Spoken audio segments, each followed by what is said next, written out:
Dewey Smith is from Atlanta. We want to share some words with you. We need your undivided attention. Morning, fellas. Morning. Sir, I want to thank Coach Brown for letting me come. I was thinking early on my way here, like, what could I say to you guys? And it's a couple of things about the birth of Jesus Christ.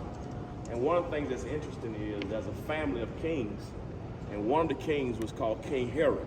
And he has a grandson who they go through a lot of craziness, a lot of drama. Something tried to kill him when he was younger because he was in the lineage of the king. And then what happens when he becomes a king, unfortunately he forgot about all the sacrifices that had been made by the people to protect him when he was a youngster. He becomes a king anyway, and when he becomes a king, he forgets about those who sacrificed for him. And then the Bible says that because he failed to give God the glory, that the worms ate him. He had a great moment, a great opportunity that he squandered for two reasons. Number one, because he forgot how he got there. Number two, he failed to give God the glory. And so I want to say to y'all that you've come here and you got here, but you didn't get here on your own.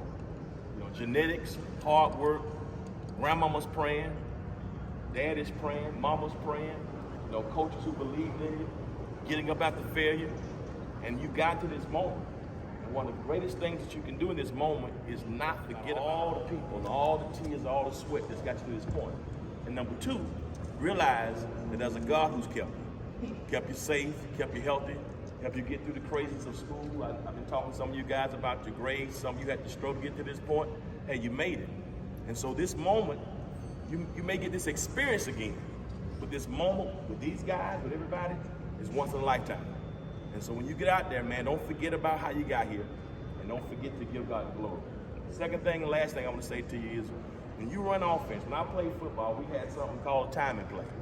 That's when the quarterback would drop back in a 3, 5, or 7-step drop. You're going to pass it to either wide receiver, the tight end, or a running back. The challenge was, the job of the quarterback is not to throw the ball to the person who's going to catch it, the receiver, but it's to throw the ball to the spot. The wide receiver's job is to make sure he shakes off the cornerback, doesn't get distracted by the fans, and get to his spot.